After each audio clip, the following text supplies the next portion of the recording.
Blog Talk Radio.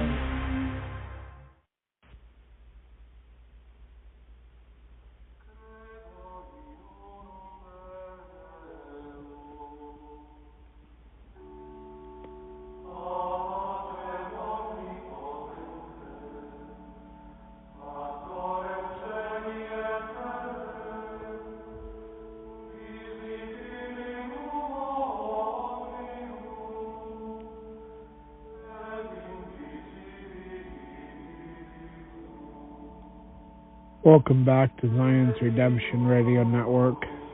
This is Fundamentally Mormon. I'm your host, Mark Lichtenwalter.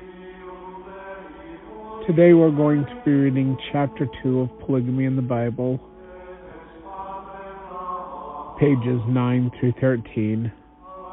The chapter is titled The Genesis of Marriage.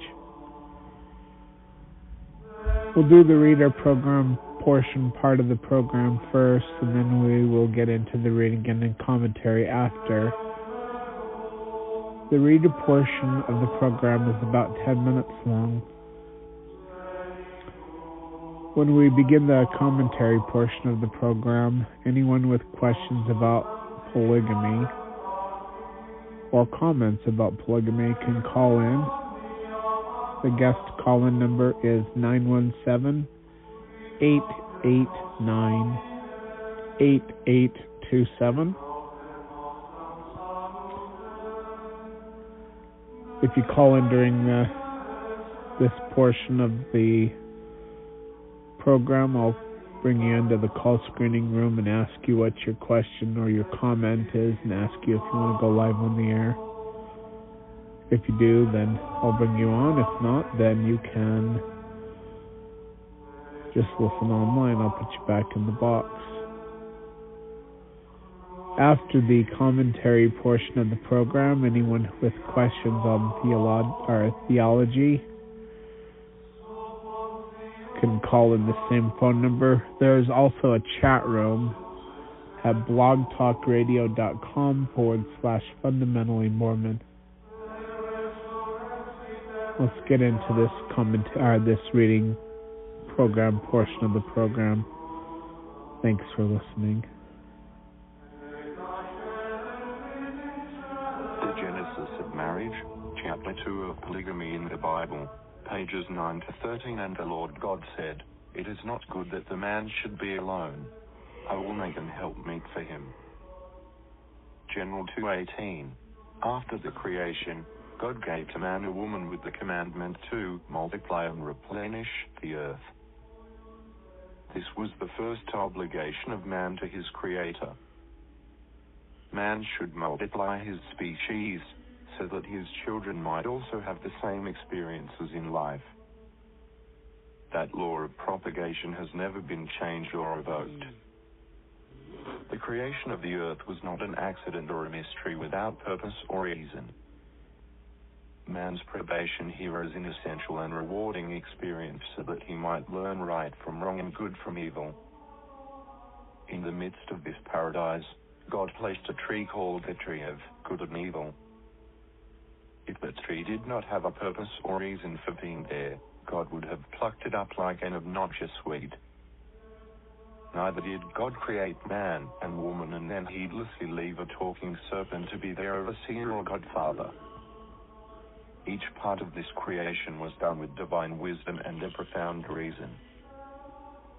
10. Adam brought his children into this world to gain wisdom between good and evil, just as he had obtained it and through experience. Living in a world filled with pain, sorrow, disease, affliction, and death would certainly provide man with the experiences he needed to make him appreciate the joys of heaven. His struggle in the conflict between good and evil would render an abundance of trials, temptations, and oppositions which would teach him that difference. Mortality is a schoolhouse, experience is the teacher, and death is the graduation. But with the closing of earth's door, another is opened. Adam introduced death, but Christ would initiate eternal life. Adam provided the blood of mortality. Christ gave plasma for immortality. Adam led men from mortality to the grave. Christ would lead them in the resurrection. Jesus had been foreordained for that mission as a lamb slain from before the foundations of this world. Rev. 13:8. Hence, the entire creation of man's existence was pre-planned. This world was not an evolutionary progression of mutations, but rather a carefully calculated estate governed by an all-wise and all-loving parent. This creation is so carefully managed that not even a sparrow falls to the ground without his notice. See Matt 10:29. After the years of grief, opposition and sorrow have torn the heartstrings of man and woman, then shall the blessings come. From Adam we gained experience. From Christ we shall gain the reward. At first Adam and Eve enjoyed the Garden of Eden as though it were a part of heaven itself. There, 11, were no weeds, no wickedness, no pain or sorrow. It was beautiful and heavenly, but it was a condition of suppression. Wisdom requires experience. It is by tasting that one knows the bitter from the sweet, the salt from the sugar. Without the taste of sorrow, man could never know happiness. So God introduced marriage on this earth at a time when Adam and Eve were two immortal beings, capable of living forever. If Eve had been more careful with her diet, she would have continued to live in an immortal state of marriage. When God gave immortal Eve to immortal Adam, he didn't say, "Till death do you part," because death had not yet been introduced on earth. Some have argued that the saying, "They twain shall be one flesh," indicates that there should not be any more than two, or twain, in a marriage. Lieutenant does not convey any such idea. Jesus said, "I and my Father are one," or twain are one, and he prayed for all those that would believe in him, that they all may be one.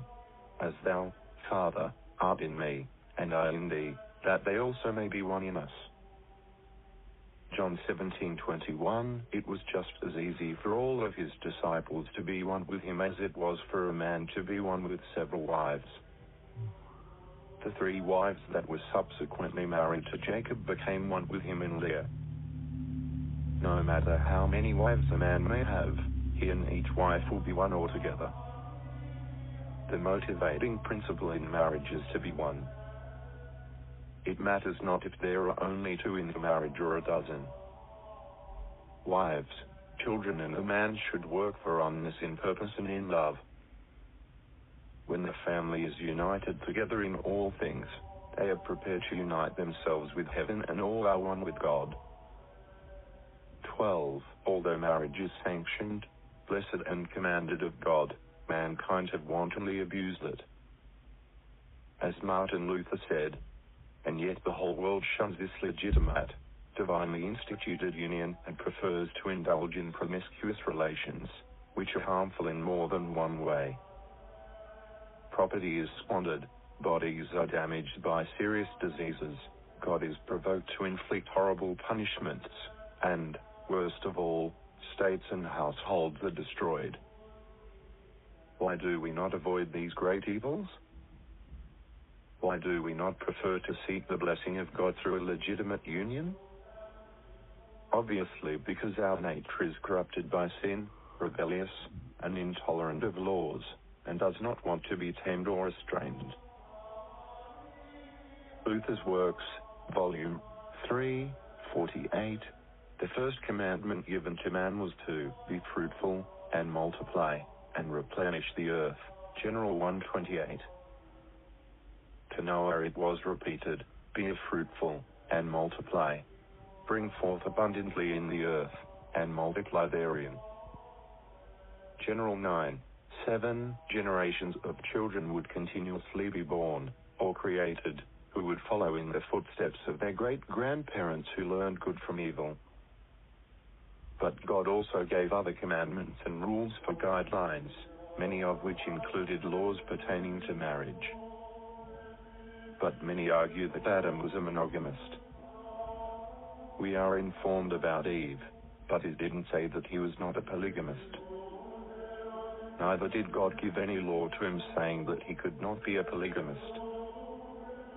13. Those who use the argument that God took a rib from Adam and made only one woman for him must also consider that Adam had more than one rib.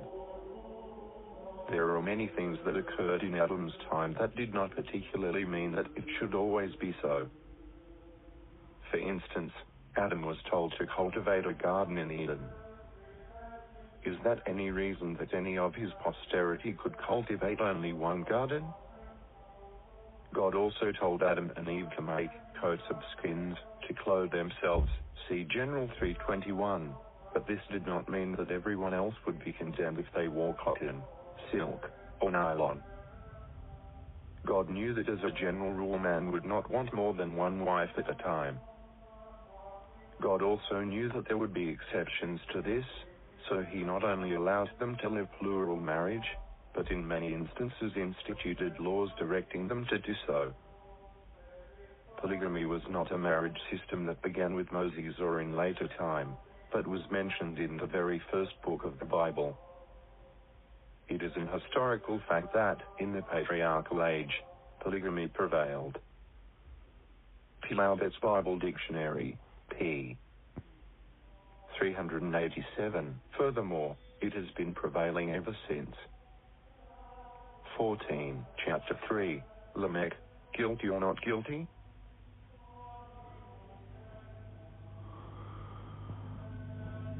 Okay, that was the end of the reading portion of the program. So we're going to get into the commentary portion of the program now. Like I said before, the guest call-in number is 917-889-8827. Try to keep an eye on that chat room in case you want to use the chat room for your questions or comments. That's fine. The chat room can be found at blogtalkradio.com/fundamentally Mormon. Thank you for listening.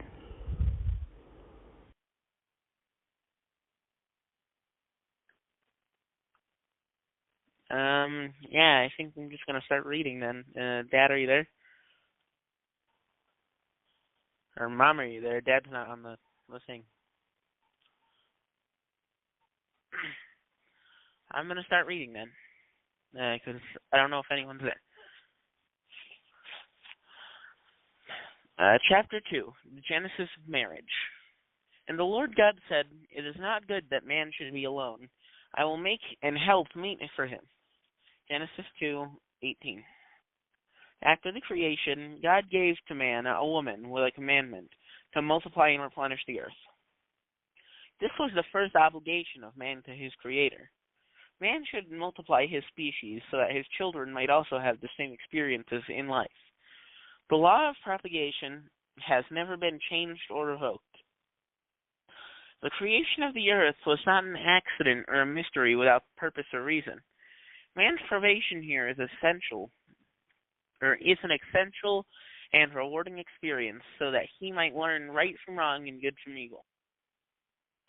In the midst of this paradise, God placed a tree called the tree of good and evil.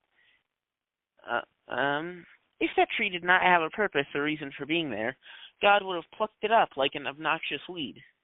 Neither did God create man and woman, then heedlessly leave a talking serpent to be their overseer or godfather. Each part of this creation was done with a divine wisdom and a profound reason. Page 10. Adam brought his children into this world to gain wisdom between good and evil, just as he had obtained it through experience.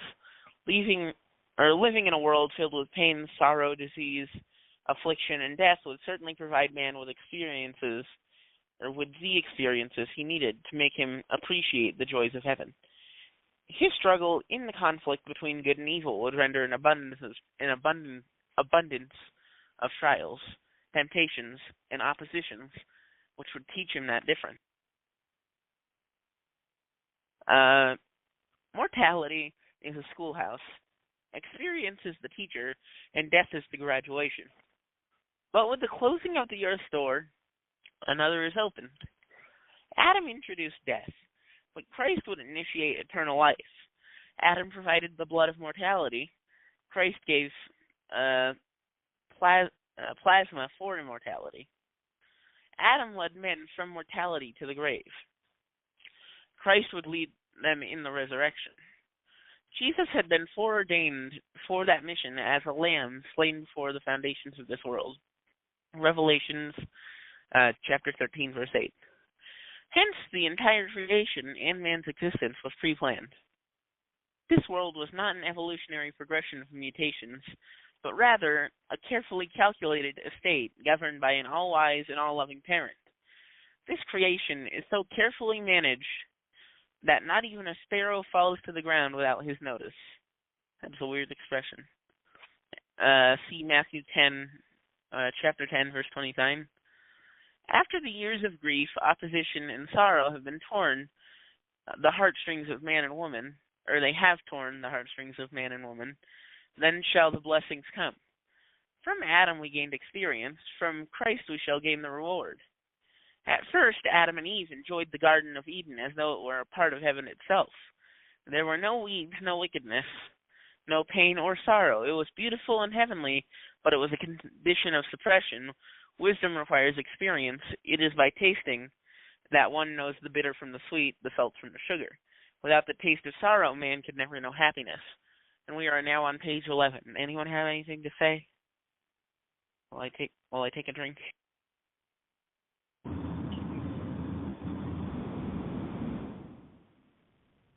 I'm on here now listening. I was just picking up that stuff for Dad.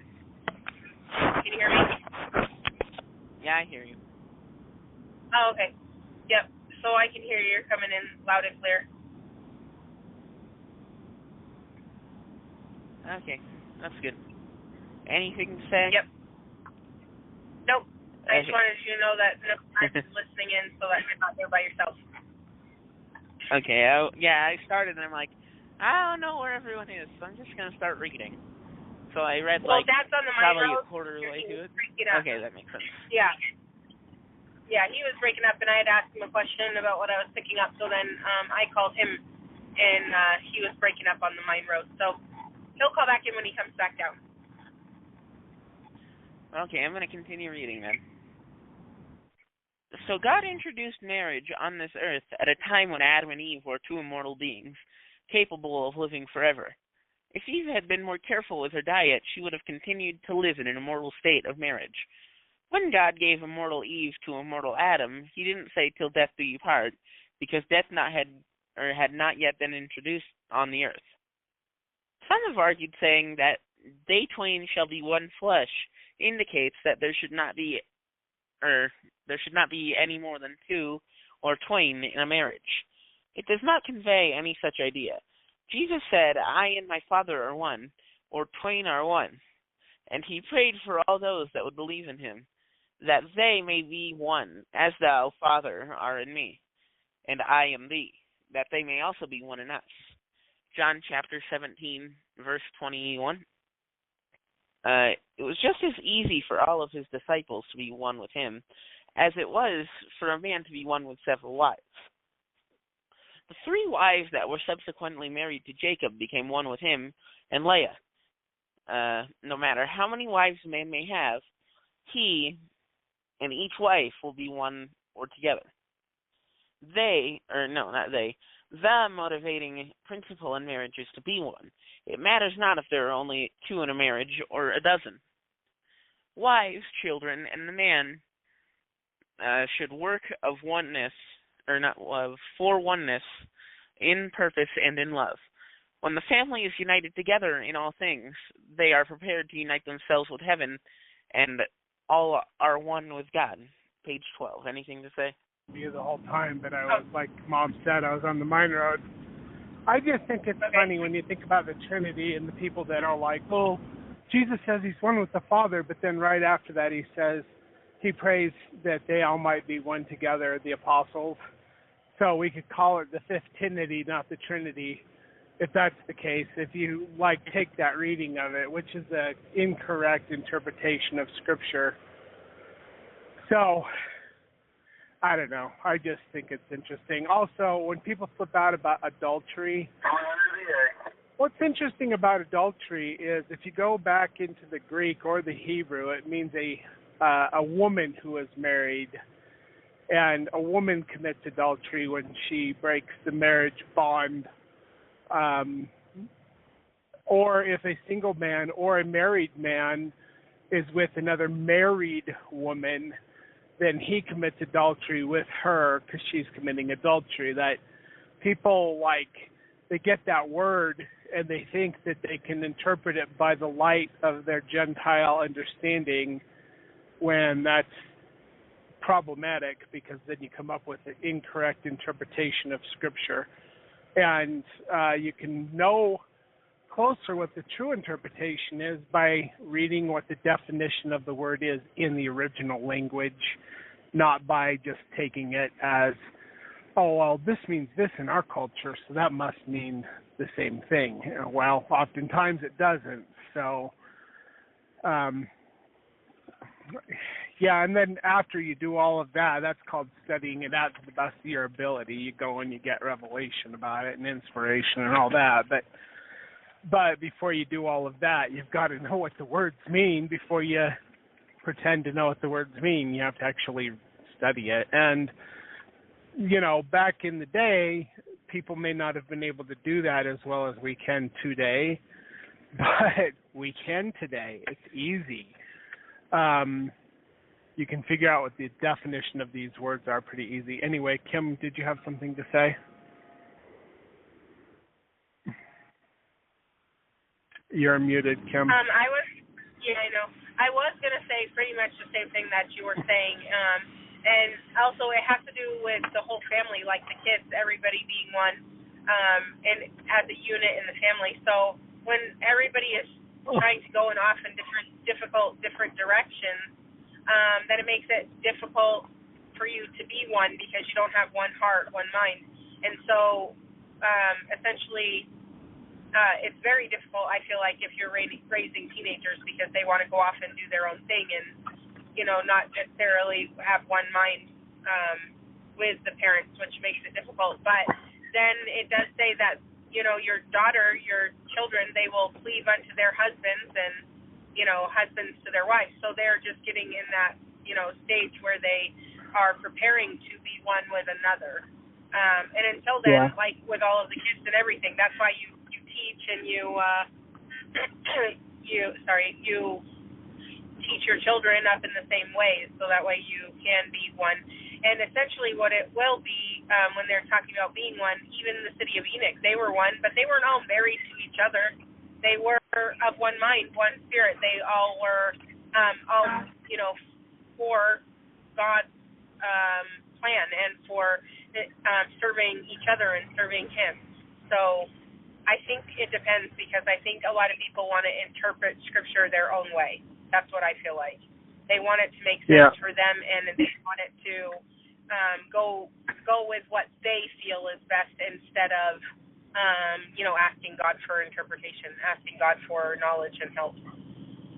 Well, it's also helpful to understand the Hebrew mindset when you're trying to understand what the Scriptures mean.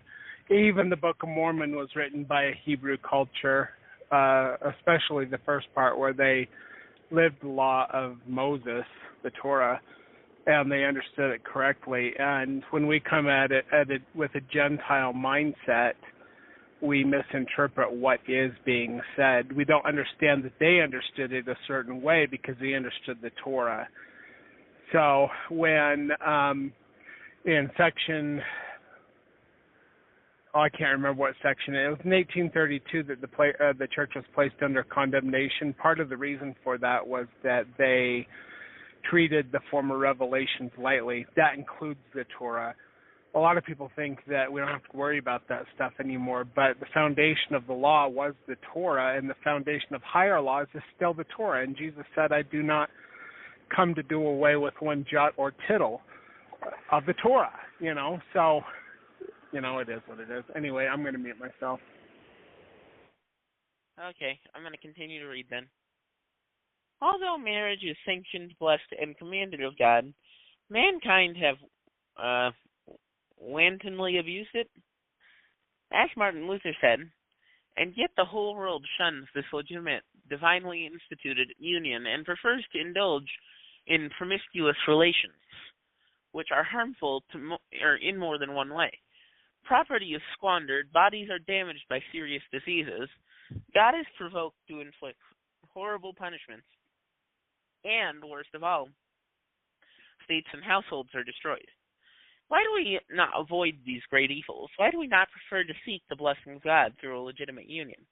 Obviously, because our nature is corrupted by sin, rebellious and intolerant lies, and does not want to be tamed or restrained. Luther Works, Volume 3, page 48, I would assume. The first commandment given to man was to be fruitful and multiply. Oh, okay. Yeah. When you get to the end of a quote, just say end quote and then give the reference for the quote. That way people know it's the end of the quote, and then they know that you're citing where the source is from. So, anyway, go ahead. Makes sense. Okay. The first commandment given to men was to be fruitful and multiply and replenish the earth. End quote. Genesis chapter 1, verse 28. To Noah it was repeated, be ye faithful, or be ye fruitful and multiply, then bring forth abundantly in the earth and multiply therein. End quote. Genesis chapter 9, verse 7. Generations of children would continuously be born or created who would follow in the footsteps of their great-grandparents who learned good from evil. But God also gave other commandments and rules for guidelines, many of which included laws pertaining to marriage. But many argue that Adam was a monogamist. We are informed about Eve, but it didn't say that he was not a polygamist. Neither did God give any law to him saying that he cannot be a polygamist. Those who use the argument that God took a rib from Adam and made only one woman for him must also consider that Adam had more than one rib. Now we're on page 13. Anything to say? I think it's interesting that the symbolic whatever of the scriptures, God uses a rib to symbolize Eve. Well, I mean, Adam had more than one rib. Anyway, I don't know. It's just something that I was thinking of when I... Oh, my goodness. These people. I turn the radio squelch all the way up after I leave the mine. Some of these radios just get out, and I get to hear them anyway. So, anyway, I am going down the mine road. Kim, did you have anything to say about any of that?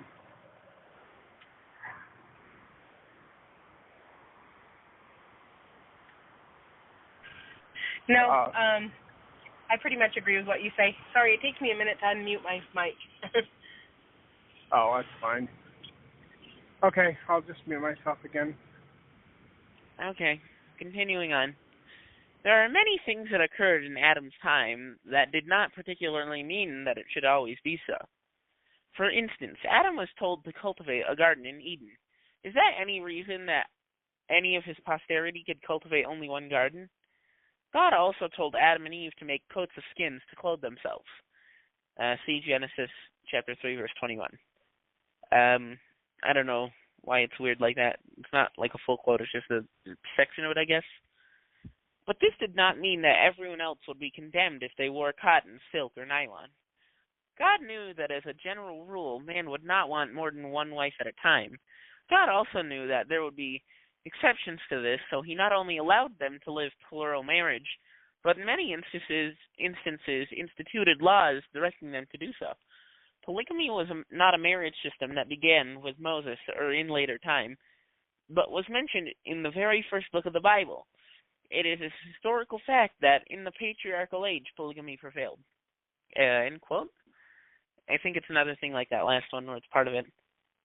Polubit's Bible Dictionary, page 387. Furthermore, it has been prevailing ever since. And that is the end of chapter 2. Anything to say, people? No, when we come back on for tomorrow's program, we'll be reading chapter 3. We'll be talking about Lamech, and the chapter title is Guilty or Not Guilty. So it's pretty another pretty short chapter. Usually the beginning chapters of books are kind of short, which is fine with me because it takes me less time to prepare it, and I'm always happy about that. So,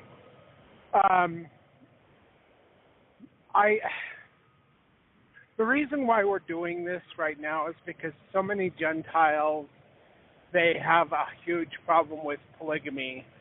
But as we're going to find out, that God actually, in some cases, commands polygamy in the Torah, but also in the Book of Mormon, Jacob chapter 2, he tells them not to live that law unless he commands it, and the reason he commands it is to raise up seed, a righteous generation.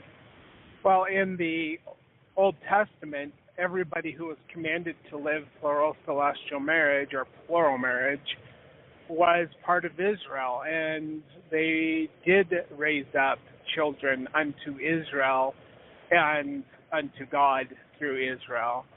So they didn't need that extra tidbit of information like maybe we do, because there's people who live cultural polygamy, and it is my belief that monogamy is the law that God commands unless he commands otherwise.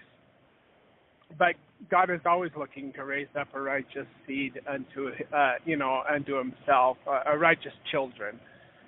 But there's something else to this, and so I'm using this book to show that yes, polygamy was lived in Old Testament times, probably in New Testament times, and we'll get into that in this book. But also, this was the foundation of the law, which means it is the foundation of a higher law, which was not given to the people at that time. At least I don't believe it was. It could have been. It probably was known by the prophets, but for elect individuals, for certain individuals, like they would have had to have lived it for reasons other than Torah law. And Jehovah never gave a commandment that said you cannot live polygamy. He gave instructions on when exactly to live it and how exactly to live it. He also said multiplying wives was wrong and that shouldn't be done, especially for kings. But I think that can be a general principle, that part of Torah law is that you have to take care of the wives' clothing, their homes, their food, their children, and the emotional needs of the wife have to be met as well, which is why what David and Solomon did was wrong, because when you have 10, 20, 30, 100 wives or 1,000 wives, you cannot take care of all of their emotional and sexual needs. And we all have sexual needs, unless we're some kind of eunuch or something, or there's some kind of health problem. And some people have a lower sex drive, but you can't take care of that many women as a man, emotionally and sexually, if you've got too many wives. You don't even know what their names are. I mean, Brigham Young said, "How many wives do I have? I don't even know." And okay, that's multiplying wives, Brigham. Sorry, but that's a problem. Joseph Smith is accused of having up to 40, 50 wives. That would have been a problem too, but that's not what happened. He did not live plural or polygamy the same way that Brigham did, or David, or Solomon. Also in Doctrine and Covenants, section 132, when it says that David and Solomon were not guilty of any sin, other than that of the whole Bathsheba-Uriah thing. Well, I have a problem with that, because David and Solomon did exactly what the Torah told them not to do, which is sin. The definition of sin is breaking God's commandments. And the Torah is God's commandments and his instructions. So they were guilty of that. And the Book of Mormon actually talks about that. The Book of Mormon says that they were guilty, which contradicts section 132 and the Torah. But it's actually Section 132 that contradicts the Book of Mormon and the Old Testament. And we also know that Section 132 was given by Brigham Young, and he said he got it from Joseph Smith. But I'm sorry, I just have a problem with that. When Joseph Smith in April of 1844 said if they contradict the Bible, the Book of Mormon, or the Doctrine and Covenants, you have to set them down as imposters. Now, sometimes they might seem to contradict it because our Gentile mindset doesn't correctly understand the Scriptures. But when you see things from a Hebrew mindset, you begin to realize that things don't contradict the way the Gentiles think that they do. But there's something else to this. And I wanted to talk about this a little bit, but I wanted to see if Kim had any comments on anything that was read or anything that I've said so far before I get into the other part. No, I didn't have any comments on that, and I'm listening in. I just don't have anything to say. But I understand what you're talking about, but I think we've talked about it, in the recent past. Well, yeah, and also Kim and I study this stuff. I mean, I'm always like, part of the thing I like about driving truck is I'm able to study these things out. I have this reader program. I listen to books. I listen to documentaries. I listen to podcasts. And, I'm in this truck for like anywhere from 10 to 14 hours a day, 5 or 6 days a week, and that's what I'm doing the majority of the time. I also listen to political stuff too and whatever, history documentaries. But I like being in the truck because it gives me the opportunity to just be by myself and to study things out that I'm interested in. And I am very interested in where my people come from because, as I've talked about in the past, my grandmother is Jewish. Her last name was Reisovitz. She was an Ashkenazi, Czechoslovakian, and East German Jew. And we've been in this country since the 1700s, I think. But and it's really actually kind of a really neat story that I'm not going to get into because there's some other stuff I want to talk about. But how my family came to this country is pretty cool. Anyway, I'll say it real quick. I won't get into big, long details. But so my Jewish family had a lot of wealth in East Germany and Czechoslovakia. And they had people who they paid to help take care of the estate. They had a servant who had a daughter, and they had a son, and they fell in love. So this Gentile daughter of these servants and the Jewish son, they fell in love, which the family completely forbid. My great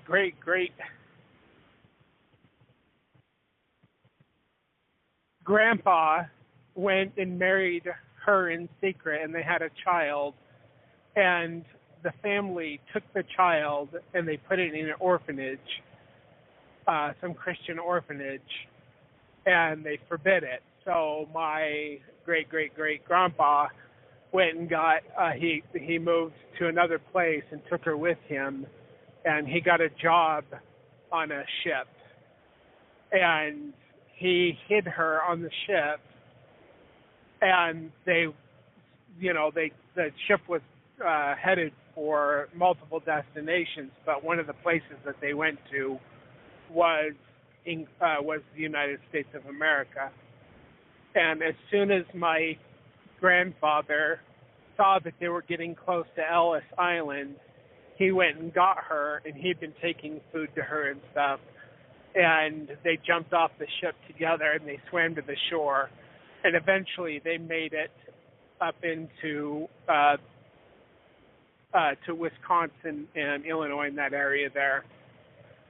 So that's how my family came to this country. but they were later, I believe they were able to reconcile, but we have the records of the genealogy of that part of my Jewish family, and they go back to King David. And actually, it's interesting, they go back all the way to Adam and Eve. And my grandmother, who converted to Mormonism, she converted to Christianity first, and then she eventually converted to Mormonism, and this is my dad's mom.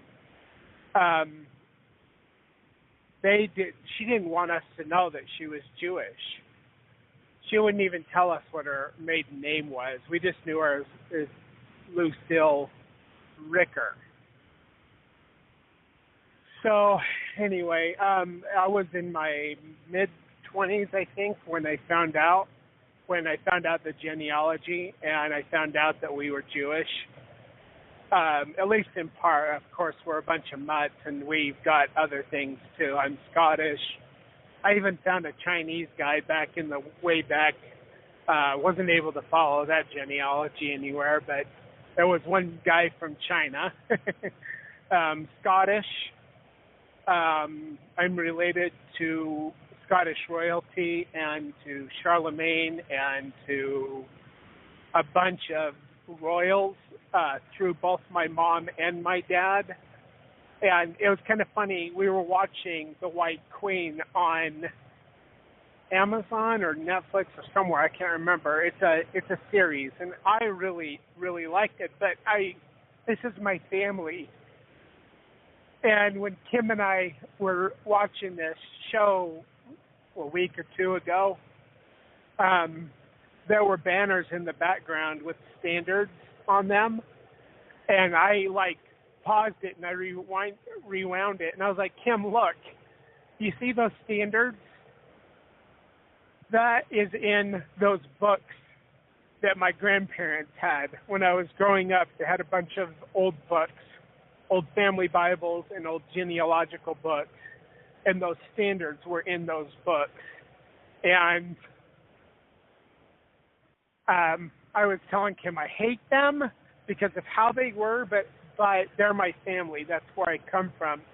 And I study all this stuff out. Anyway, okay.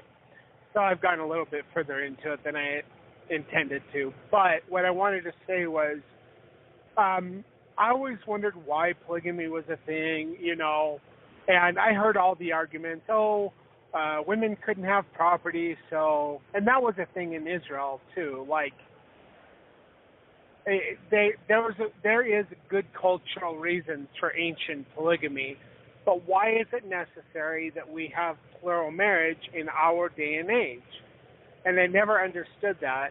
Well, I never got an answer to that directly, but when I was asking God where he was before the Big Bang and how if everything all of a sudden started at once and he's eternal, where did he come from? And he showed me a ton of stuff. He took me up in the spirit. So I've had a ton of out-of-body experiences. None of them were ever intentional. And they were almost always, if not always, where God was taking me up in the spirit and he was showing me.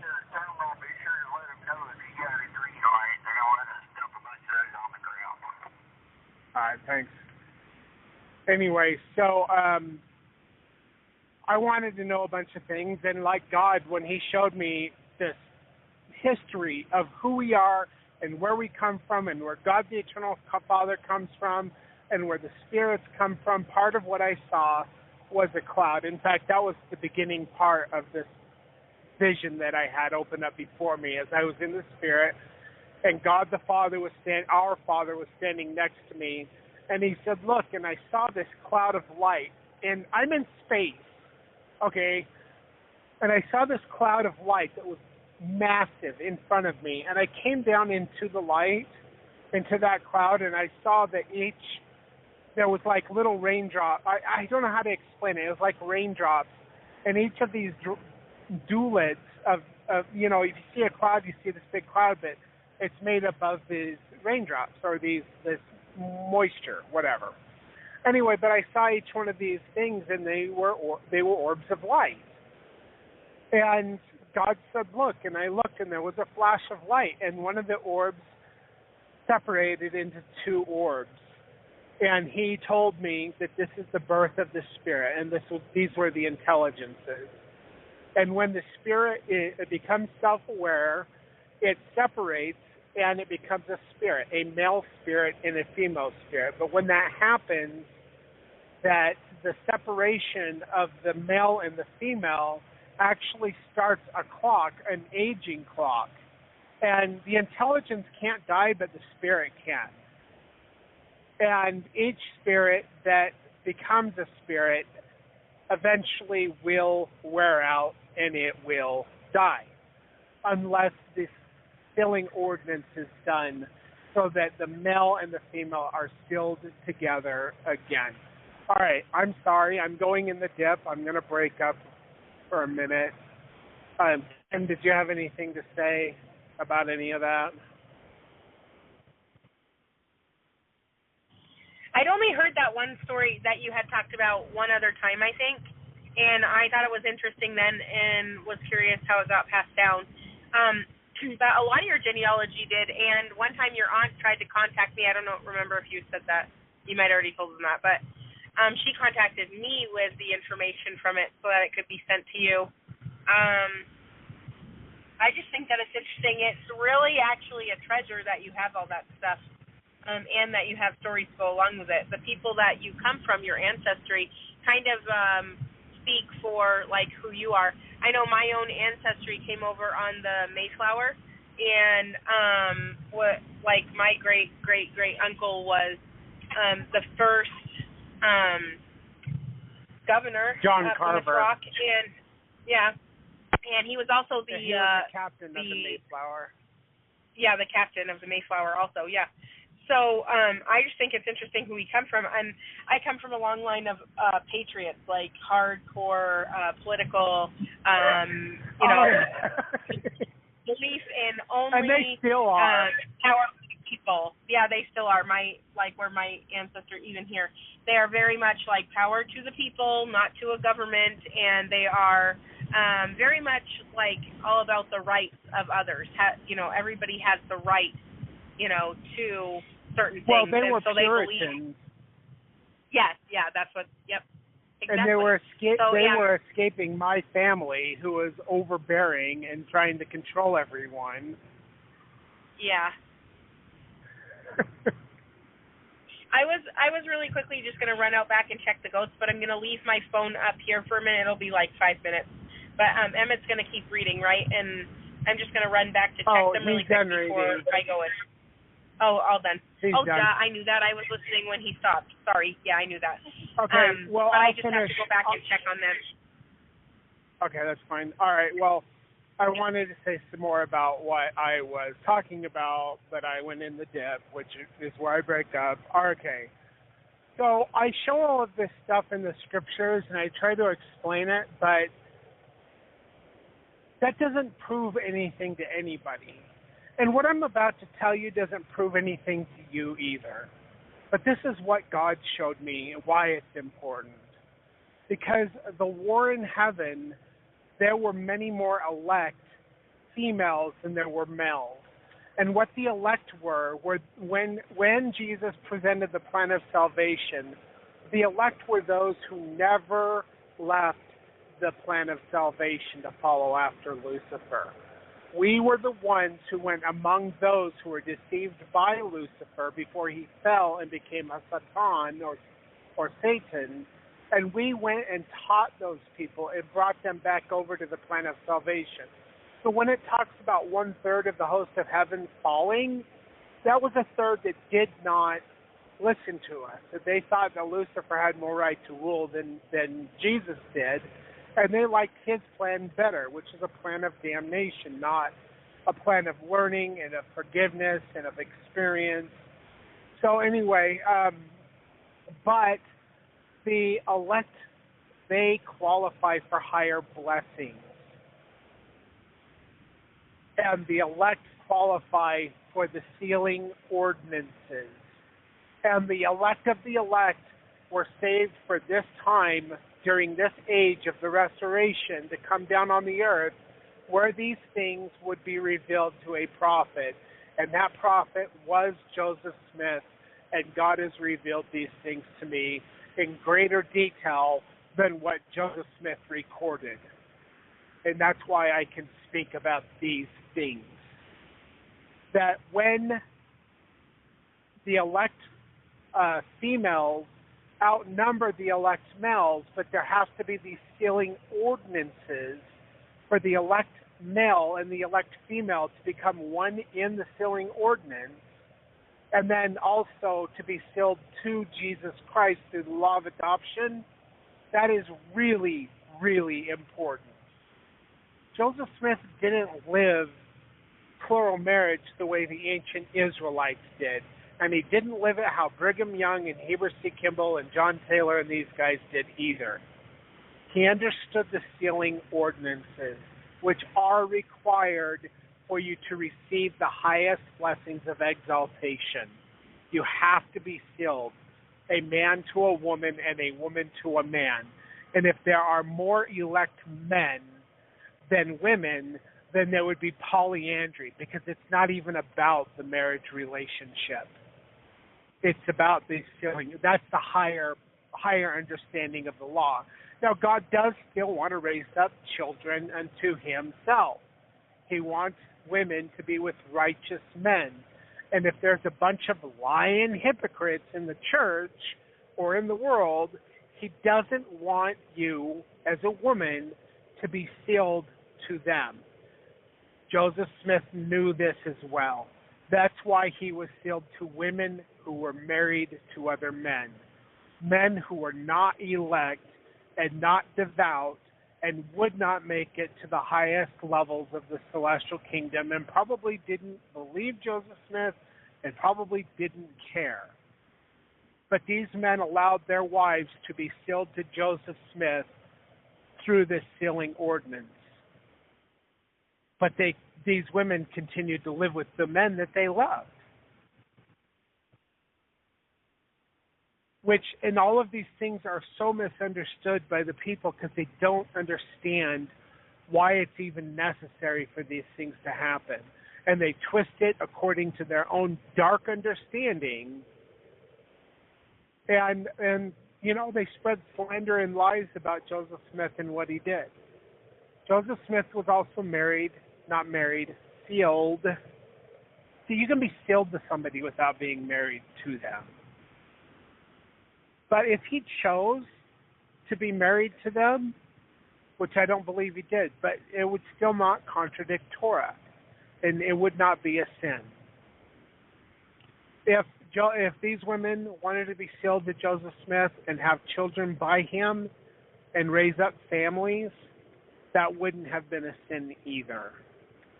But Joseph still had to obey the other laws, because the Torah is still applicable to us in our day. It is the foundation to the higher laws.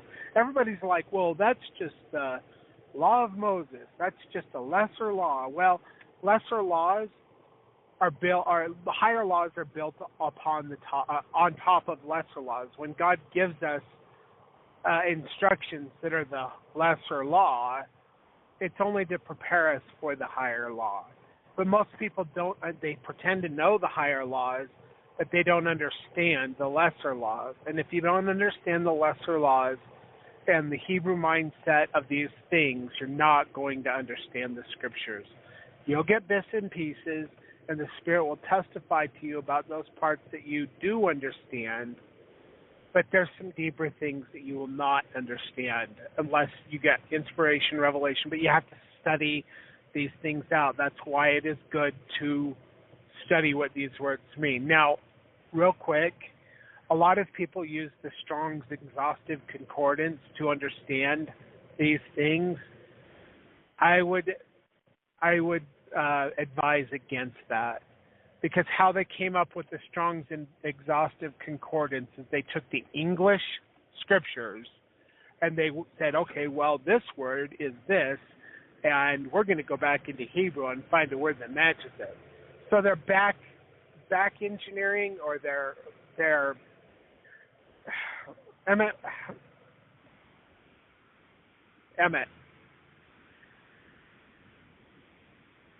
Okay, apparently Emmett is unmuted or he's doing something else. I don't know. But anyway, it's basically they're trying to back engineer something that they should be going forward with, not backwards with. And because there's a lot of misunderstanding, even in the Strong's Exhaustive and other concordances that are like it.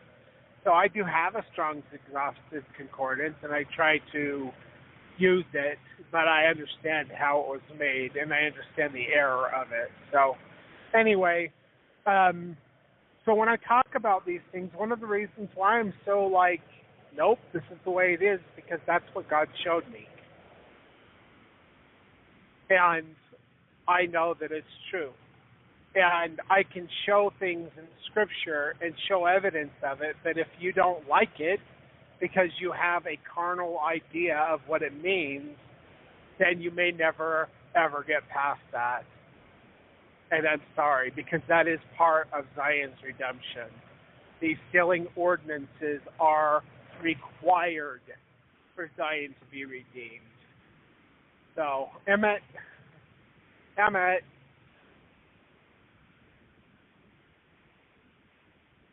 Well, I'm on wash plant now. It's going to break up. Guest call-in number is 917-889-8827.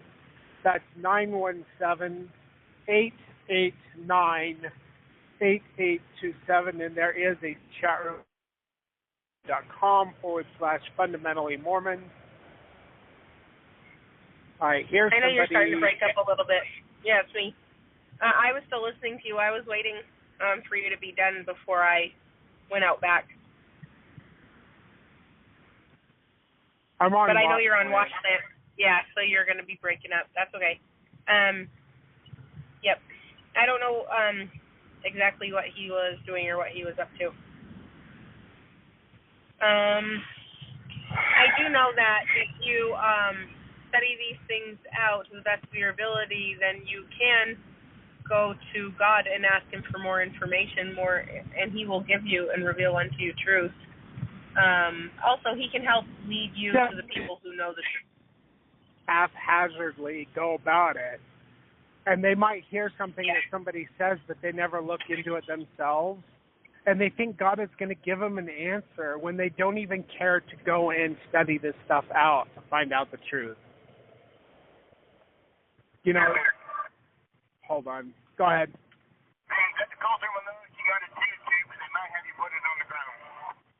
I got a 9 ground, but I'll keep that in mind for later.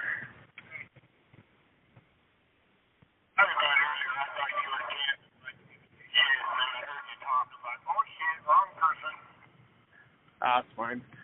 Anyway, I don't know. People who think that they can just sit back and listen to somebody else talk and then try to get revelation. I'm sorry, God expects you to do more than that. His word and His interpretation of Scripture is more valuable, and you actually do have to work at it to seek, to learn, to know truth. You can't just be like. It's like people. It reminds me of the Magic 8 Ball. Like you ask the Magic 8 Ball the question that gives you the answer. There's no work to it, you know. Like that's not God. God is not a fortune teller, and He's not a soothsayer, and you're not going to treat Him that way. And if you do, He will not answer you.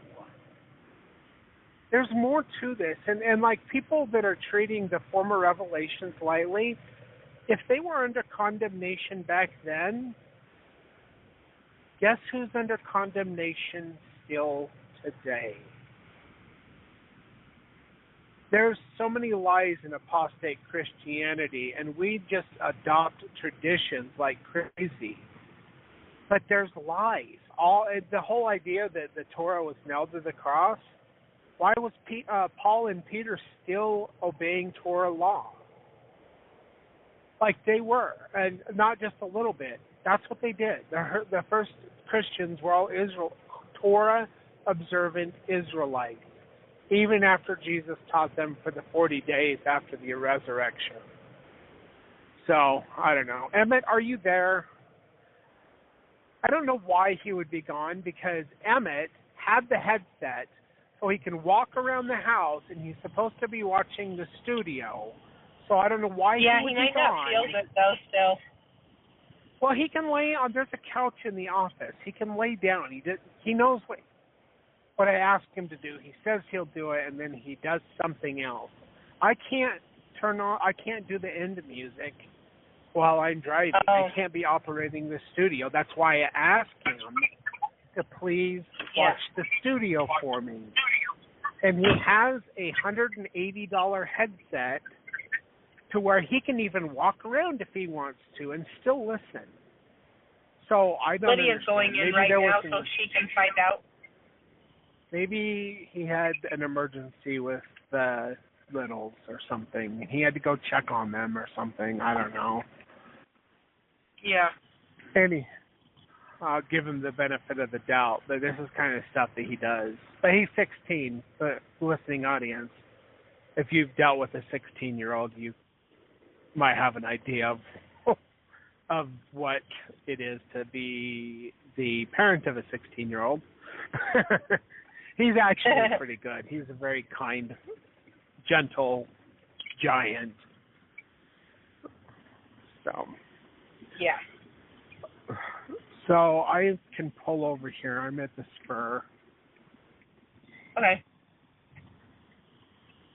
I just want people to realize that there's more. There's always more to all of this than what you understand. And like, I don't know.